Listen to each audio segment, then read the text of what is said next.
नमस्कार, सी न्यूज़ भारत देख रहे हैं आप। मैं हूं अखिलेश पांडे। वक्त हो चुका है न्यूज़ बुलेटिन का। खबरों के इस बुलेटिन में सबसे पहले हम चर्चा करेंगे आगरा की, जहां G20 समिट का हुआ औपचारिक उद्घाटन। आगे बात करेंगे अमेठी की, जहां के जगदीशपुर में झाड़ियों के बीच अज्ञात युवक का शव मिलने से मचा हड़कंप। साथ ही चर्चा करेंगे चंदौली की, जहां शासन की कॉन्वेंट की तर्ज पर परिषदीय विद्यालयों में बच्चों को शिक्षा देने का फरमान हो रहा है हवा हवाई। और भी तमाम खबरों पर आई विस्तार से करते हैं चर्चा। आगरा में G20 समिट का हुआ औपचारिक उद्घाटन। केंद्रीय मंत्री स्मृति और कैबिनेट मंत्री बेबी रानी मौर्य ने शुभारंभ किया। G20 डेलीगेशन में 20 देशों के प्रतिनिधि मौजूद हैं। समिट में महिला सशक्तिकरण पर चर्चा हो रही है। जिला प्रशासन द्वारा विदेशी मेहमानों का भव्य स्वागत किया जा रहा है। सेल्फी पॉइंट पर भव्य सांस्कृतिक कार्यक्रमों का आयोजन किया गया। आगरा से सी न्यूज़ संवाददाता अनुज उपाध्याय की रिपोर्ट। अमेठी के जगदीशपुर में झाड़ियों के बीच अज्ञात युवक का शव मिलने से हड़कंप मच गया।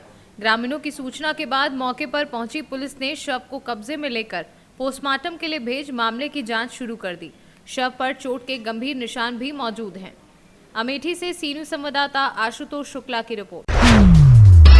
शासन का कॉन्वेंट की तर्ज पर परिषदीय विद्यालयों में बच्चों को शिक्षा देने का फरमान हवा हवाई हो रहा है। परिषदीय विद्यालयों में नहीं रुक रही है प्राथमिक विद्यालय में तैनात अध्यापकों की मनमानी। परिषदीय विद्यालयों में पहाड़ी क्षेत्रों में नियुक्त शिक्षक ही बच्चों की शिक्षा देने को लेकर पलीता लगा रहे हैं। विद्यालय में नियुक्त शिक्षकों का नहीं है विद्यालय में आने और जाने का समय सुनिश्चित। सूत्रों के अनुसार विद्यालय में तैनात अध्यापक विद्यालय से बराबर गायब रहते हैं। विद्यालय खुलने के घंटों बाद भी कई शिक्षक विद्यालय में मौजूद नहीं हैं। ग्रामीणों की सूचना पर विद्यालय में पहुंचे मीडिया कर्मियों के साथ विद्यालय में तैनात शिक्षकों की बदसलूकी सामने आई है। मिथिलेश। किस जगह के रहने वाले हो? बलिया खुर्द। किस विद्यालय में पढ़ते हो? यूपीएस बलिया कला। ये बताओ, हेड मास्टर मैडम का क्या नाम है?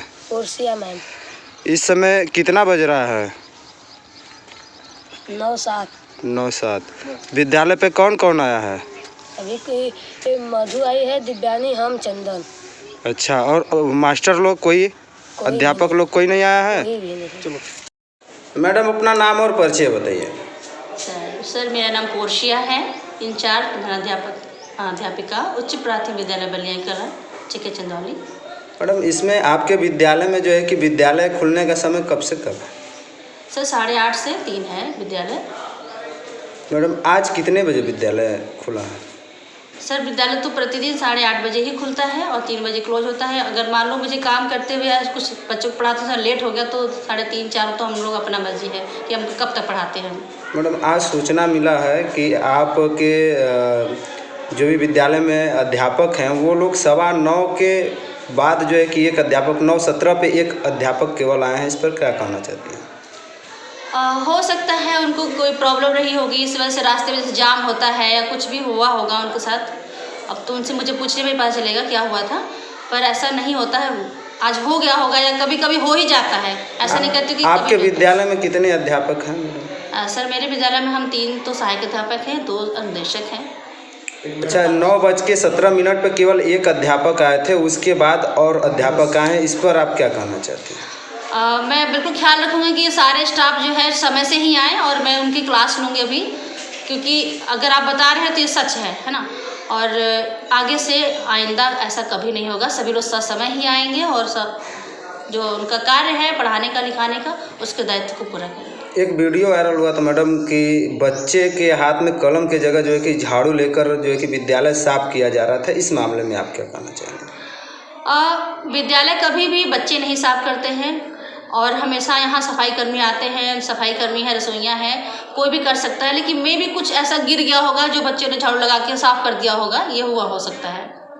चंदौली से सी न्यूज़ संवाददाता मधुप श्रीवास्तव की रिपोर्ट। मुफ्तीगंज जौनपुर में परीक्षा केंद्रों का एसडीएम ने निरीक्षण किया।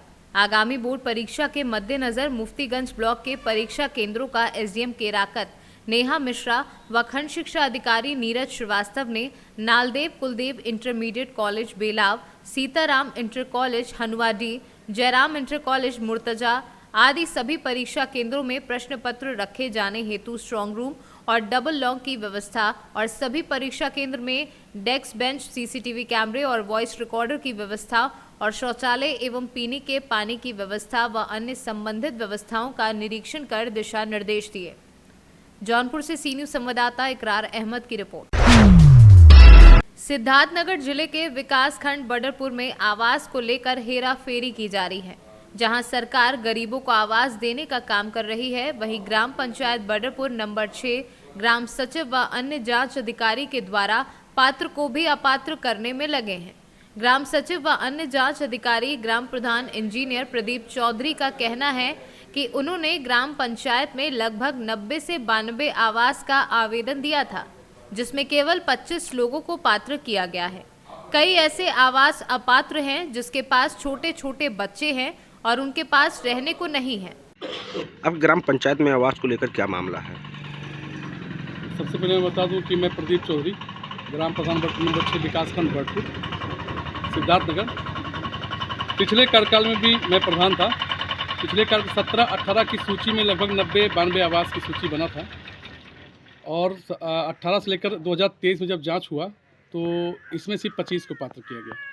मैं भी ये मानता हूं कि 18 से और अब तक जो 4-5 साल का जो गैप हुआ उसमें कुछ लोग बना लिए हैं आवास। जो बना लिए हैं उनका कटना स्वाभाविक है, लेकिन अभी ऐसे बहुत लोग हैं जिनको अपात्र कर दिया गया। 25 लोगों का ही नाम सूची में डाला गया और 25 का ही आवास आ रहा है बटन नंबर 6 में। जबकि अगर मैं ऐसे कहूँ कि सूची में कितने लोगों का नाम था? लगभग 90 या 92 लोगों का था, एग्जैक्ट नहीं पता, लेकिन 90 से ऊपर था। सूची में लगभग 90 से ऊपर था। और अगर मैं बताऊं कि जैसे बटन नंबर 6 के टोला मधवानगर में अगर मैं कहूं तो निर्मला बाल गोविंद हैं, मधवानगर में अंजनी पाठू हैं, मधवानगर में विनोद एक है, चांदनिक विनोद हैं, मधवानगर में राजकुमारी और ये फूलचंद हैं, और गुलाबगढ़ में सलावती श्याम सुंदर हैं, आपके तिवारीपुर में प्रदीप प्रेमन है, गैसा विक्रम है। ये सभी पात्र हैं जिनको देखा जाए उनकी। अब ये जो सूची जो बना रहे हैं उसमें क्या कर रहे हैं सब लोग, सचिव जो कर रहे हैं कि ये बेचारे 5 साल 6 साल से कहीं 1-2 टाली ईटा गिरा के अगर 6 फीट 7 फीट की दीवार खड़ा करके पतरा लगा लिए तो अपात्र हो गए। मतलब आदमी कहाँ रहे, जंगल में रहे? किस व्यक्ति को पात्र करेंगे? सरकार की योजना चल रही है कि गरीब आदमियों को आवास दिया जाए, तो आखिर में सचिव क्यों काट रहे हैं? बिल्कुल सरकार की मंशा है कि कोई भी पात्र व्यक्ति गरीब आदमी छूटे ना। सरकार तो भरपूर आवास दे रही है, तो क्या कारण है कि आपके ग्राम पंचायत कारण में? इसमें अब सचिव और ब्लॉक के वीडियो बताएंगे। अब जितने प्रधान है सब परेशान है, क्यों काटा जा रहा है? भाई पैसा सरकार दे रही है।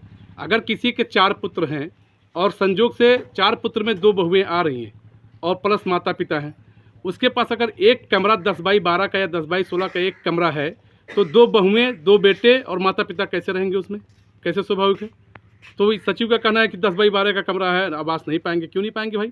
जितने सचिव हैं अभी वो देखा जाए तो उनकी बिल्डिंगें शानदार हैं, और गरीब का कह रहे हैं कि नहीं एक कमरा है तो 2 पतों और अम्मा बाप को लेकर दिखाएं, उसमें रख कर दिखाएं।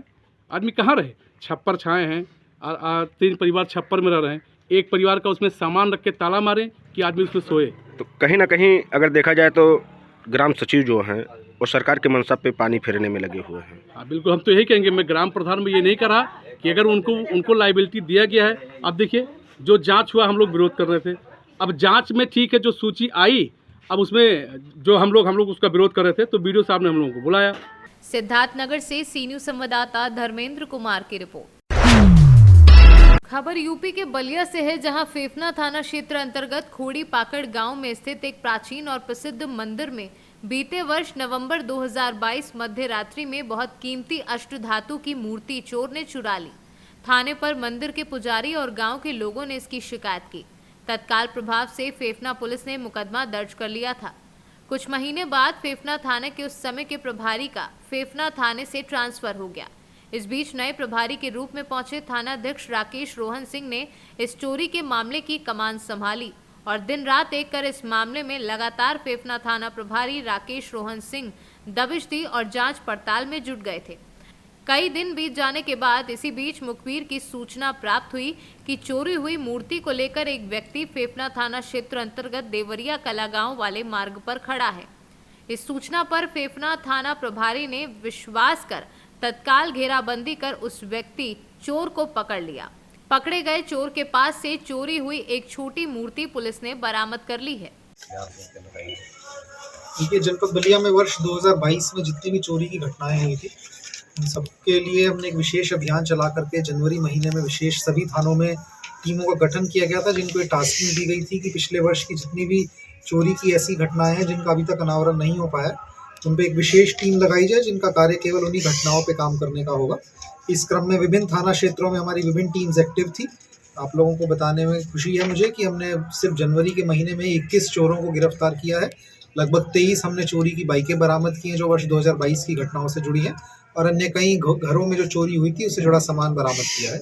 इसी क्रम में जो टीम्स हमारी काम कर रही थी, इसी क्रम में जो फेफना थाने की हमारी टीम थी उसको कामयाबी हासिल हुई है। गत वर्ष 19-20 नवंबर की मध्य रात्रि में शिवजी शिवाला मंदिर खोरी पाकड़ से अज्ञात चोर के द्वारा कुछ मूर्तियां, आसन, जो मूर्ति होते हैं उनके मुकुट, कुछ कपड़ा वगैरह चोरी किया गया था।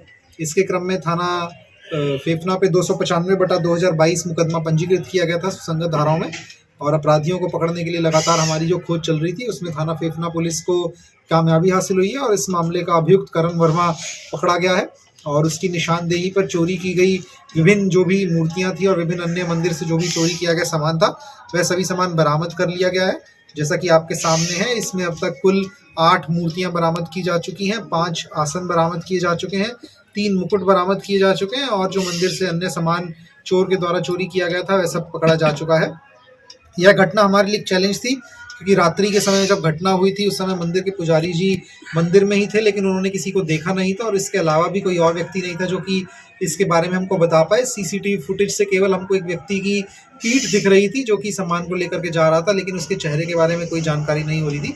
तो साक्ष्य संकलन कर विभिन्न सूत्रों से, विभिन्न मुखबिरों से जानकारी प्राप्त करने के बाद ये टीम को जो सफलता हासिल हुई है, और लगभग सभी सामान जो है इन्होंने बरामद कर लिया है। जो चोर है वो कोई भी सामान, क्योंकि पुलिस लगातार एक्टिव थी, क्षेत्र में जितने भी हमारे लोग थे वो एक्टिव थे, ऐसे लोगों को खोजा जा रहा था जो कि कोई भी मंदिर से जुड़ा सामान बेचना चाह रहे हो। इस वजह चोर को अब तक ऐसा मौका नहीं मिला था, और जैसे ही हमको लाभप्रद सूचना प्राप्त हुई हमने चोर को पकड़ के सामान रिकवर कर। सर, अक्सर देखा जाता है कि मूर्तियों वाले के जो चोर हैं। बलिया से सीनू संवाददाता आनंद दुबे की रिपोर्ट। नरैनी पुलिस द्वारा अनशन स्थल से अशोक लाट स्तंभ से दिव्यांग परिवार के पति पुत्र को अनशन स्थल से उठाने के बाद आक्रोशित राष्ट्रीय दिव्यांग पार्टी ने जिलाधिकारी कार्यालय पहुंचकर प्रदर्शन किया। अनशनकारी दिव्यांग को उठाने को लेकर जोरदार प्रदर्शन हुआ। समाज सेवी शालिनी पटेल के नेतृत्व में ये प्रदर्शन किया गया है। किस पद में है आप? विकलांगों का जो संगठन किस पद में है? राष्ट्रीय विकलांग पार्टी से बुंदेलखंड प्रभारी हूं। अच्छा, क्या कहना चाहेंगे जो ये घटना घटित हुई? ये बहुत दुखद घटना है, बहुत निंदनीय घटना है, और इस तरह की घटना आज तक की किसी सरकारों में हमने आज तक देखा ही नहीं है कि जो संपूर्ण रूप से विकलांग हो और जो अपने मन से, अपने बल से उठ ना पाता हो, चल ना पाता हो, उसके साथ जिस तरह का को कृत्य किया गया है माननीय विधायिका जी के आदमियों द्वारा, और उनकी सहाय से रोज उनको प्रताड़ित किया जाता था, रोज उनको चिढ़ाया जाता था, जबरदस्ती चिढ़ाया जाता था। तब वो मजबूर हो करके जब इनको अपशब्द कहा तो इसके बाद इन्होंने मारपीट चालू कर दिया। मारपीट चालू करने के बाद जब ये नरैनी कोतवाली गई तो इनकी एप्लीकेशन नहीं ली गई, इनकी FIR नहीं दर्ज की गई, उल्टा सत्ता की हनक के कारण उल्टा इनके ऊपर FIR दर्ज हो गई। ये बेचारे DGP के यहाँ, DIG के यहाँ, SP के यहाँ, जिलाधिकारी के यहाँ, मुख्यमंत्री जनता दरबार तक गई, इनको न्याय नहीं मिला। उसके बाद मजबूर होकर के अशोक लाट पर विगत 4 दिनों से धरने पर बैठी हुई हैं, और धरने पर बैठने के चौथे दिन शाम को 3 बजे आनन फानन में कोतवाली की पुलिस आती है, नरैनी कोतवाली की, और बांदा सदर की पुलिस लेती है, और ये कह करके कि हमें बयान लेना है, और उठा करके ले जाती है, और बाप और बेटे को दोनों को जेल भेज देती है। जबकि कभी भी कोई भी क्रिमिनल रिकॉर्ड नहीं है, कहीं NCR तक दर्ज नहीं है जीवन में इनके। उसके बाद जबरन इनको 2017 से प्रताड़ित किया जा रहा है। जब से वो चेयरमैन थी तब से वो प्रताड़ित कर रही हैं, क्योंकि उनका मकान छोटा सा है, उनके मकान के सामने इनका मकान है, और इनके मकान को गरीब जान करके कि इनको परेशान करेंगे, प्रताड़ित करेंगे, तो गरीब जान करके इनको प्रताड़ित किया जा रहा है कि अपना मकान बेच के चले जाएं और हम उनका मकान खरीद लें तो इनके लिए जगह बड़ी हो जाए। इसलिए ये गरीब परिवार लगातार प्रताड़ित है। आज शासन प्रशासन ने ऐसी निंदनीय घटना किया है कि 504 और 506 की धारा पर सीधे उठा करके इनको जेल भेज दिया गया है, जबकि अभी हमारी बहन ने दिखाया कि हाथ टूट गया है, सर में टाँके लगे हैं, उसके बावजूद भी उनको अभी तक गिरफ्तार नहीं किया गया। तमाम घटनाएं ऐसी हैं कि 302 तक की घटना है जिनमें गिरफ्तारी नहीं हुई है। और ये क्योंकि गरीब है, विकलांग है, कुछ कर नहीं सकता है, शासन सत्ता उनके पास है, शासन सत्ता की हनक है, जिसके कारण सरकार ने, शासन ने, प्रशासन ने मिलकर जिस तरह का कुकृत्य किया है इसकी निंदा करते हैं। और हम पूरे बुंदेलखंड में अपने विकलांगों को जागरूक कर इस लड़ाई को, आर पार की लड़ाई लड़ेंगे। जब तक न्याय नहीं मिलेगा तब तक ये लड़ाई लड़ते रहेंगे, वरना बाइज्जत उसको बरी किया जाए हमारे विकलांग को, और उनके ऊपर संगीन धाराओं पर मुकदमा दर्ज करते हुए उनको जेल भेजा जाए, और नारायणी कोतवाल को सस्पेंड किया जाए, और बांदा एसपी को यहाँ से ट्रांसफर किया जाए। जब तक ऐसा नहीं होता तब तक ये लड़ाई चलती रहेगी, आंदोलन थमने का नाम नहीं लेगा। आज हमने जिला अधिकारी को ज्ञापन देने के लिए आए हैं, जिला अधिकारी के द्वारा मुख्यमंत्री जी को ज्ञापन दे रहे हैं। अगर जल्दी सुनवाई नहीं होती है तो ये आंदोलन क्रांतिकारी आंदोलन बन जाएगा, जो बांदा की धरती में पहली बार होगा। बांदा से सी न्यूज़ संवाददाता कासिद अली सिद्दीकी की रिपोर्ट। बाराबंकी के थाना सुबेहा में नायब तहसीलदार सीताराम की अध्यक्षता में संपूर्ण समाधान दिवस का आयोजन हुआ। थाना समाधान दिवस में काफी संख्या में फरियादियों ने अपनी अपनी फरियाद लेकर समाधान दिवस की सुनवाई कर रहे नायब तहसीलदार के सामने अपनी समस्याएं सुनाई, जिस पर सभी समस्याओं का गुणवत्तापूर्ण निस्तारण किए जाने को लेकर सभी संबंधित विभागों के अधिकारियों एवं कर्मचारियों को सख्त आदेश दिए गए। बाराबंकी से सी न्यूज़ संवाददाता महेंद्र प्रताप सिंह की रिपोर्ट। पाकुड़ जिले के कोलाजोड़ा मोड़ में WPDCL लोड हाईवा गाड़ी से त्रिपाल उतारने के चक्कर में खलासी की मौत हो गई। बता दें कि चिकित्सकों के द्वारा पोस्टमार्टम के बाद शव को परिजनों को सौंप दिया गया है और उनके परिजनों का रो रो कर बुरा हाल है। करीबन 4 बजे लगभग कोलाजोड़ा मोड़ में तिरपाल उतारने के लिए खलासी गाड़ी के ऊपर चढ़ा था। अंधेरा होने के कारण खलासी को कुछ दिखा नहीं और 11,000 तार से सटकर वो घटनास्थल पे ही गिर गया। वहाँ से आनन फानन में उनको यहाँ हॉस्पिटल लाया गया। डॉक्टरों के द्वारा उनको मृत घोषित कर दिया गया। ये BGR की सरासर लापरवाही है। चूँकि आप देखिएगा मेन रोड में भी 11,000 है BGR का उसी कोलाजोड़ा मोड़ पे, लेकिन उस 11,000 को इतनी हाइट पे रखा गया है कि किसी दुर्घटना होने का कोई चांस नहीं। और थोड़ा सा अंदर ही जैसे पब्लिक से ओझल होता है वहाँ पूरा नीचे है, मतलब गाड़ी के हाइट से 2-3 फीट ऊपर पे ही 11,000 का तार है। जब ये मेन रोड पे BGR कंपनी 11,000 को उतना हाइट पे रख सकता है तो उसको भी कर सकता था। आगे ऐसा घटना ना हो, हम लोग मांग कर रहे हैं कि उस तार को पहले वहाँ से हटाया जाए। मृतक का नाम रेजाउल शेख, तारानगर पंचायत के, लगभग 25 साल उनका उम्र है। अच्छा, क्या कुछ मांगे भी है क्या आप लोग? अभी तो फिलहाल ट्रांसपोर्टरों द्वारा वार्ता हुई है, और अगर बात नहीं बनती है परिजनों को मुआवजा को लेकर तो हम आगे आंदोलन करेंगे। अभी फिलहाल बात हुई है। झारखंड से सी न्यूज़ संवाददाता अभिषेक तिवारी की रिपोर्ट। प्रयागराज जिले के करछना थाने पर संपूर्ण समाधान दिवस के मौके पर पहुंचे जिलाधिकारी संजय कुमार खत्री फरियादियों की सुनी फरियाद। राजस्व निरीक्षक नहीं मिले मौजूद, वहीं वेतन रोकने के साथ ही कार्यवाही करने का आदेश भी दिया है। इस बीच थाना परिसर में हड़कंप मचा रहा। प्रयागराज से सी न्यूज़ संवाददाता मंगला प्रसाद पटेल की रिपोर्ट। फिरोजाबाद के सिरसागंज क्षेत्र के गांव करहरा निवासी उत्तर प्रदेश सरकार के कैबिनेट मंत्री ठाकुर जयवीर सिंह की माता जी माया देवी का आज शनिवार की सुबह गांव करहरा में 98 वर्ष की आयु में निधन हो गया। मंत्री की मां के निधन की जानकारी होने पर भाजपा नेताओं और क्षेत्र के लोगों ने उनके पैतृक घर पहुंचकर शोक संवेदना व्यक्त की। कैबिनेट मंत्री की मां की अंतिम यात्रा के दौरान सैकड़ों भाजपा व अन्य पार्टियों के नेता, पुलिस व प्रशासनिक अधिकारी सहित क्षेत्र के काफी संख्या में लोग शामिल रहे। कैबिनेट मंत्री जयवीर सिंह व उनके भाई तथा पुत्र अतुल प्रताप सिंह और सुमित प्रताप सिंह ने पार्थिव शरीर को कंधा दिया। अंतिम यात्रा के बाद विधि विधान के साथ अंतिम संस्कार किया गया। इस दौरान काफी संख्या में पहुंचे लोगों ने कैबिनेट मंत्री के मां के पार्थिव शरीर के अंतिम दर्शन कर श्रद्धांजलि अर्पित की। फिरोजाबाद से सी न्यूज़ संवाददाता आशीष उपाध्याय की रिपोर्ट। पारसनाथ पहाड़ एवं सरना धर्मकोट को लेकर आदिवासी सेंगिल अभियान के राष्ट्रीय अध्यक्ष सालखन मुर्मू के आदेश अनुसार रेल रोको कार्यक्रम के तहत पाकुड़ के जिलाध्यक्ष सनातन हेब्रोम के नेतृत्व में पूर्व निर्धारित तिथि के अनुसार सैकड़ों कार्यकर्ता के साथ पाकुड़ रेलवे स्टेशन के समीप रेलवे पटरी पर धरना प्रदर्शन किया गया। प्रदर्शनकारियों ने मांगे पूरी करो, झारखंड के पारसनाथ पहाड़ के जैन समाज को मुक्त करो, सरना धर्म कोड लागू करो आदि नारे लगाए। प्रदर्शनकारियों ने मालगाड़ी को कुछ समय के लिए रोककर प्रदर्शन किया और इसके बाद रेलवे पुलिस प्रशासन तथा पाकुड़ स्थानीय पुलिस प्रशासन मौके पर पहुंचकर आदिवासी सेंगले अभियान के प्रतिनिधि मंडल से वार्ता कर धरना प्रदर्शन को रेलवे ट्रैक से हटाया गया। पाकुड़ जिला में आदिवासी सेंगल अभियान की ओर से रेल रोड चक्का जाम की है और ये रेल रोड चक्का जाम भारत के 5 राज्य में हो रहा है, झारखंड, बंगाल, असम, उड़ीसा और बिहार में। तो हम लोगों का 5वां मुद्दा को लेकर हम लोग मांग करते हैं।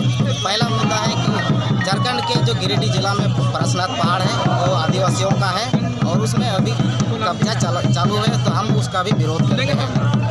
दूसरा मुद्दा हम लोग का है जो भारत के 15 करोड़ आदिवासियों को प्राकृतिक पूजा सरना धर्म कोड का मान्यता मिले। और तीसरा मुद्दा हम लोग का है जो बिहार, बंगाल, असम, उड़ीसा की तरह झारखंड में भी संथाली राजभाषा हो। चौथा मुद्दा हम लोग का है आदिवासी समाज में जो माझी परगना व्यवस्था है वो जनतंत्र बना हुआ है, वहाँ पर संविधान लागू होना चाहिए और राजतांत्रिक से माझी परगना का चयन होना चाहिए। 5वां मुद्दा है कि असम और अरबन में रहने वाले आदिवासियों को एसटी का दर्जा मिले या आदिवासी का दर्जा मिले। झारखंड से सीनू संवाददाता अभिषेक तिवारी की रिपोर्ट। पाकुड़ जिले के मालपहाड़ी थाना क्षेत्र नवीन नगर घोषपाड़ा गांव में गणेश यादव के घर के सामने ट्रक से कुचलकर 65 वर्षीय सावित्री देवी की मौत हो गई। पुलिस मौके पर पहुंची और शव को अपने कब्जे में लेकर पोस्टमार्टम के लिए भेज दिया है। वहीं पुलिस अब मामले की छानबीन कर रही है। पुल का वहाँ पर धर्मकांटा में वहाँ पर संज्ञान लिए तो उन लोग का कहना है कि हम लोग का जो है सीसी कैमरा बंद है, चार्ज में बैठा हुआ था। वो बोला बंद है। क्या नाम है आपका? मेरा कन्हैया यादव। वो बोला बंद है, हम लोग घूर का है। मालपहाड़ी का छोटा भाऊ भी था तो बोला हमारा कैमरा खराब है, कल शाम से खराब है, इसलिए नहीं उठ पाया। बाबूधन वाला में गाड़ी को दूर से पहचान में नहीं आता है, 2 गाड़ी पार हो रहा है, नंबर नजर नहीं आ रहा। बाबूधन का धर्म काटा में पता नहीं चला, बरसते गाड़ी दिखाई दे रहा है लेकिन उसका नंबर नहीं दिखाई दे रहा। सर क्या कुछ कारण है? सुबह हमको लगभग 7 बजे सूचना यही मिली कि नवीन नगर में कोई अज्ञात वाहन के द्वारा 65 वर्षीय महिला का एक्सीडेंट से मृत्यु हो गया। यहाँ पे आए तो देखे कि ये लोग अपने मुआवजा को लेकर ये जान पे धरना पे बैठे हुए हैं। इसके बाद सदर अस्पताल गए और अपना अफसर को भेजे और ये पोस्टमार्टम वगैरह कराएं। फिर ये लोग दोबारा जान किए कि कुछ मुआवजा चाहिए और ये लोग अपना रास्ते में आए दिन दुर्घटना ना हो इसके लिए बैरियर की ये लोग मांग की है। हम जिला प्रशासन के संदर्भ में सूचित करेंगे ताकि आगे इस प्रकार की घटना ना हो। सर मुआवजा राशि में कितने की मांग ये लोग राशि कर रहे हैं सर? मुआवजा की राशि की मांग ये लोग के द्वारा अभी तो उतना लेकिन खोल के नहीं बोला गया है, फिर भी जो हम लोग की तरफ से हो सकेगा हम लोग। तत्काल भी सर कोई सुविधाएं दी गई है लोगों को? तत्काल सरकार की तरफ से कभी कोई सुविधा नहीं का प्रावधान है, जो होगा पुलिस प्रशासन सहयोग करेगा। झारखंड से सीनू संवाददाता अभिषेक तिवारी की रिपोर्ट। बिहार में बैगलेस क्लास की शुरुआत की गई है। मुजफ्फरपुर जिले में इस अभियान के अंतर्गत बूढ़ी गंडक नदी के पिलखी पुल के नीचे बंदरा प्रखंड क्षेत्र के सिमरा मिडिल स्कूल के छात्र छात्राओं का जत्था अपने स्कूली शिक्षकों के साथ पहुंचा और पुल के नीचे बैठकर पुल के बनावटों के बारे में जानकारी ली। इसके बाद बूढ़ी गंडक नदी के तट पर पहुंचकर नदी के प्रदूषण के बारे में समझा। इस दौरान खेतों में भी बच्चों का दल पहुंचा तथा खेती करने के तरीके, मिट्टी के प्रकारों, फल फूल उपजाने के तौर तरीके आदि के बारे में विस्तार से जानकारी ली। छात्र छात्राओं के बीच कई तरह की जिज्ञासा उमड़ती रही, जिसके साथ आए शिक्षकों के द्वारा आवश्यक जानकारी उपलब्ध कराकर शांत कराया जाता रहा। मुजफ्फरपुर से सीनियर संवाददाता दीपक कुमार तिवारी की रिपोर्ट। पलामू जिले के तरसी प्रखंड के उदयपुरा वन पंचायत में महावीर चौक के समीप 11:30 बजे रात्रि में गुमटी में शरारती लोगों के द्वारा लगाया गया आग, जिसमें लाखों की संपत्ति जलकर नष्ट हो गई। दुकानदार के मालिक दिलीप कुमार यादव ने क्या कुछ बताया, आइए आपको सुनवाते हैं। मेरा नाम दिलीप कुमार यादव है। कहाँ घर हुआ? बरकोमा के निवासी हूँ। जो रात में जो आपके साथ घटना हुई, दुकान जला जी, कैसे जला?